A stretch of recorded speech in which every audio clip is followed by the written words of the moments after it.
I am going to discuss about revaluation account, which you have to prepare in change in profit sharing ratio, admission of the partner, retirement of the partner, and in case of death of a partner.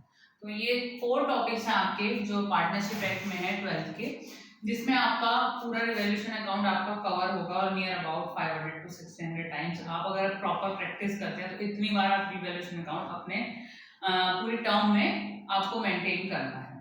अब सिर्फ basic logic जो है वो मैं explain करने जा रही हूँ, how to pass the journal entry in case of revaluation of assets and liabilities, और आपको रिवैल्यूएशन अकाउंट का थोड़ा सा एक फॉर्मेट में एक्सप्लेन कर रही हूँ शॉर्ट में। Actually why there is a need of revaluation, पहली चीज हमारे सामने ये आती है कि रिवैल्यूएशन करने की जरूरत क्या है। एक्चुअली जब भी हम कभी प्रॉफिट शेयरिंग रेशियो चेंज करते हैं, यानी पिछले 2 साल से हमारा एक रेशियो मेंटेन था जैसे 2:2:1, अब पार्टनरशिप में डिसाइड हुआ कि in future the profit will be share in the ratio of 3:2:1। Profit sharing ratio has been change, यानी हमने रिकंस्टिट्यूशन कर दिया एक तरीके से पार्टनरशिप का। तो at that time there is a need that you have to revalue your assets and liabilities. This is a mandatory rule as per the partnership act 1932। तो आपको रिवैल्यूएशन करना है, ये मैंडेटरी है। इसी तरीके से अगर कोई पार्टनर का एडमिशन होता है, 2 पार्टनर थे आपके और एक और थर्ड पार्टनर आ गया बिजनेस के अंदर, तो इस टाइम पे भी आपको एसेट्स और लायबिलिटीज को रिवैल्यू करना है एज पर रूल। इसी तरीके से अगर कोई रिटायरमेंट होता है तब भी एसेट्स रिवैल्यू होंगी, किसी की डेथ होती है तब भी रिवैल्यू होंगी, क्योंकि उस टाइम पे हमें एसेट्स को रिवैल्यू करके उन एसेट्स के रिवैल्यूएशन से अगर कोई गेन या लॉस है तो वो ओल्ड पार्टनर्स के कैपिटल अकाउंट में हमें क्रेडिट करना है। क्योंकि जब कभी भी चेंज इन पीएसआर हो रहा है या एडमिशन हो रहा है, रिटायरमेंट हो रहा है, डेथ हो रहा है, तो इन सब में चेंजेस आ रहे हैं, मेजर चेंजेस आ रहे हैं आपकी पार्टनरशिप में, तो रिकंस्टिट्यूशन हो रहा है एक तरीके से। चाहे प्रॉफिट शेयरिंग रेशियो चेंज हो, चाहे एडमिशन हो, चाहे डेथ हो, चाहे रिटायरमेंट, हमेशा आपको सेम फॉर्मेट से ही रिवैल्यूएशन अकाउंट मेंटेन करना है। ठीक है, तो हमें करना क्या होता है, हमारा मैंने जो फर्स्ट एंट्री लिखी है, there is the first entry. आपके पास फॉर एग्जांपल क्वेश्चन में बैलेंस शीट गिवन है, उसके अलावा some information has been given at the footnote और as an additional information. For example land की वैल्यू आपके बैलेंस शीट में 5 लाख रुपीस है और नीचे आपके फुटनोट में दे आर सेइंग दैट 4,90,000, यानी 10,000 loss is there in case of land. ठीक है, इसी तरीके से आपके फॉर एग्जांपल क्रेडिटर्स हैं, बैलेंस शीट में जो रिफ्लेक्ट कर रहे हैं that is 10,000, but at the footnote they are saying कि you have to pay only 9,000 for creditor, that is a gain.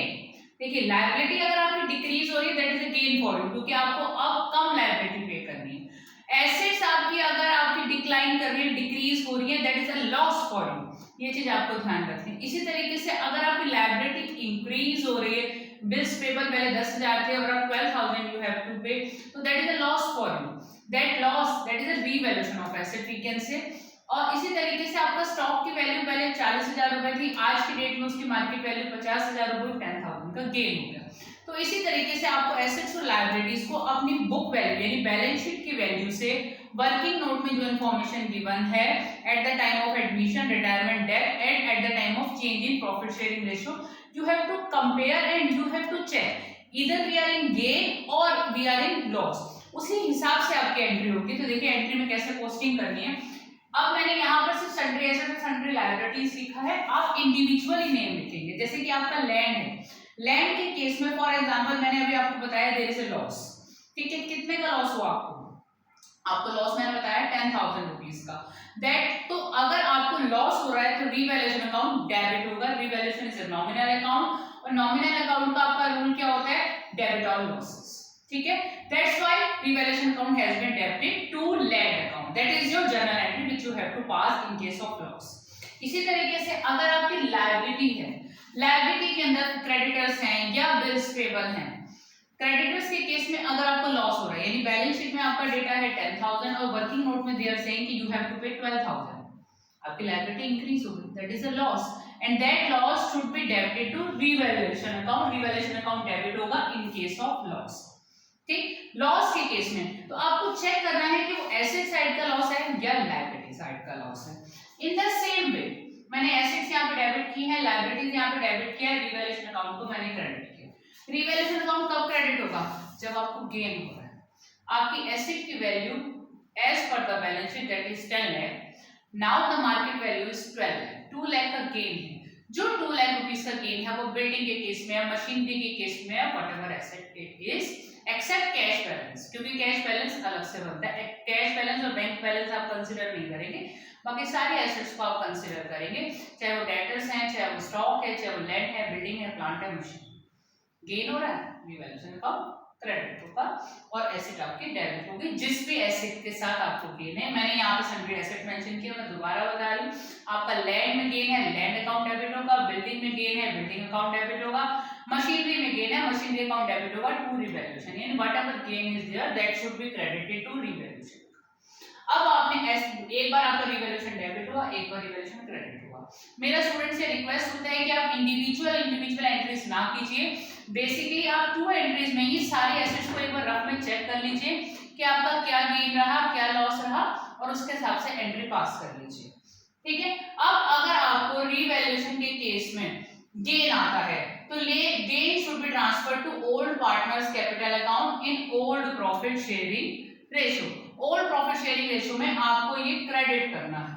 इसी तरीके से रिवैल्यूएशन के टाइम पे if you are in loss, that loss should be shared by old partners I am saying old partners capital account में debit करेंगे, उनसे हम right of करेंगे, उनसे हम डेबिट करेंगे to revaluation account in old profit sharing ratio का आपको ध्यान रखना है क्योंकि ओल्ड प्रॉफिट शेयरिंग रेशियो में ही आपको रिवैल्यूएशन प्रॉफिट क्रेडिट करना है या डेबिट करना है और ओल्ड पार्टनर्स को ही देना है। अब एडमिशन के केस में ओल्ड पार्टनर्स को देना है, न्यू पार्टनर्स से शेयरिंग नहीं करनी। रिटायरमेंट के टाइम पे सारे ही ओल्ड पार्टनर्स हैं और आपके डेथ के टाइम पे भी सारे ओल्ड पार्टनर्स सबको मिलेगा। अब थोड़ा सा बात कर लेते हैं हम अकाउंट के ऊपर। तो अकाउंट के केस में रिवैल्यूएशन अकाउंट डेबिट हो रहा है, जैसे हम लेजर बनाते थे, रिवैल्यूएशन अकाउंट डेबिट हो रहा है, reason is sundry asset sundry liability, मैंने पूरा मेंशन किया, और इंडिविजुअली आप मेंशन करेंगे। तो अगर आपका डेबिट हो रहा है तो रिवैल्यूएशन में जिस चीज से आपको डेबिट हो रहा है, जो भी आपके अकाउंट है, मान लीजिए लैंड में आपको लॉस हुआ, बिल्डिंग में आपका लॉस हुआ, आपने यहाँ पुट किया, रिवैल्यूएशन अकाउंट हमने डेबिट कर दिया। इन द सेम वे हमारे यहाँ रिवैल्यूएशन क्रेडिट हो रहा है, रीजन आपको चेक करना है कौन सा है आपका कोरेस्पॉन्डिंग अकाउंट, यानी रिवैल्यूएशन अकाउंट अगर आपका क्रेडिट हो रहा है तो इट मींस आप गेन में कौन सी एसेट्स आपको गेन दे रही है, कौन सी लायबिलिटीज आपको गेन दे रही है, तो वो किया आपने क्रेडिट साइड का टोटल करेंगे। If that value is more as compare to your debit values then you are in profit, and profit TP means transfer to partners capital account. A and B मान लीजिए old partners है, कौन से ratio में देंगे, old profit ratio में आप इस प्रॉफिट को ट्रांसफर करेंगे, यानी ओल्ड पार्टनर्स को ओल्ड प्रॉफिट शेयरिंग रेशियो में देना है। चेंज इन पीएसआर के केस में सारे पार्टनर्स को मिलेगा क्योंकि नया कोई नहीं आ रहा, सारे लोग हैं। रिटायरमेंट के टाइम पे भी सारे लोग हैं, डेथ के टाइम पे भी सारे लोग हैं, सबको मिलेगा। लेकिन एक एडमिशन के केस में न्यू पार्टनर की शेयरिंग इस प्रॉफिट में नहीं होगी क्योंकि उसका कोई यहाँ कंट्रीब्यूशन नहीं है, ये आपको ध्यान रखना है। अब इन केस आपको रिवैल्यूएशन के टाइम पे लॉस होता है तो लॉस के केस में आपकी जो डेबिट वैल्यू है यानी लॉस की वैल्यू ज्यादा होगी, इधर का बैलेंस आपका ज्यादा आएगा। यहाँ आप एग्रीगेट करेंगे, यहाँ लाने के बाद यहाँ से सब्ट्रैक्ट करने के बाद जो बैलेंसिंग फिगर में आपकी वैल्यू आएगी, यहाँ पर बैलेंसिंग फिगर में जो वैल्यू निकल के आएगी that is a loss and loss to be shared by partners in old profit sharing ratio. यहाँ पे मैंने एंट्रीज इसके पास की है सेम प्रोसेस की कि जो हम प्रॉफिट और लॉस जो भी हम शेयर करते हैं तो प्रॉफिट होगा या लॉस होगा, यहाँ मैंने एंट्रीज के थ्रू रिफ्लेक्ट किया। अब कभी कभी क्या होता है एग्जाम में लॉन्ग क्वेश्चन आता है, सारी जनरल एंट्रीज भी करवाते हैं, फिर आपसे रिवैल्यूएशन अकाउंट बनवाएंगे, उसके बाद कैपिटल अकाउंट भी बनवाएंगे, उसके बाद आपसे बैलेंस शीट भी बनवाएंगे, तो आपको सब बनाना है, ठीक है। इस केस में क्या गलती होती है, कई बार बच्चों से प्रॉफिट एंड लॉस नहीं निकल पाते तो रफ में यार टी अकाउंट जैसे बनाते हैं ना, टी शेप अकाउंट, आप रफ में वैल्यूज कर लीजिए। रिवैल्यूएशन अकाउंट नहीं पूछा है ना आपसे, आप टाइम वेस्ट नहीं करेंगे, रिवैल्यूएशन अकाउंट नहीं पूछा है, टी शेप अकाउंट रफ में बना के प्रॉफिट या लॉस की वैल्यू कैलकुलेट करके यहाँ एंट्री पास कर दीजिए। क्योंकि मोस्टली मैंने देखा है जब भी मैंने कॉपी चेकिंग की है और जब भी मैं बोर्ड चेकिंग में भी गई हूँ तो कई बार ऐसा होता है बच्चे सारी एंट्रीज कर देते हैं, प्रॉफिट एंड लॉस की एंट्री करना भूल जाते हैं। तो ये एंट्री आपने नहीं भूलनी है क्योंकि इसका वेटेज ज्यादा होता है समटाइम, तो आपको ये एंट्री पास जरूर करनी है। This is the whole concept of revaluation. I must say आपकी दो एंट्री में काम होता है, तीसरा आपका प्रॉफिट एंड लॉस में से एक एंट्री आनी है, रिवैल्यूएशन अकाउंट बनाना है, एसेट्स लायबिलिटीज रिवैल्यू हो रही है, cash in and cash bank को यहाँ कंसीडर नहीं करना है क्योंकि उसका सेपरेट अकाउंट बनेगा, बस और तो कुछ नहीं करना है। आर्गुमेंट आपको चाहिए नहीं, गलत होने का कोई रीजन ही नहीं है। Okay, good bye.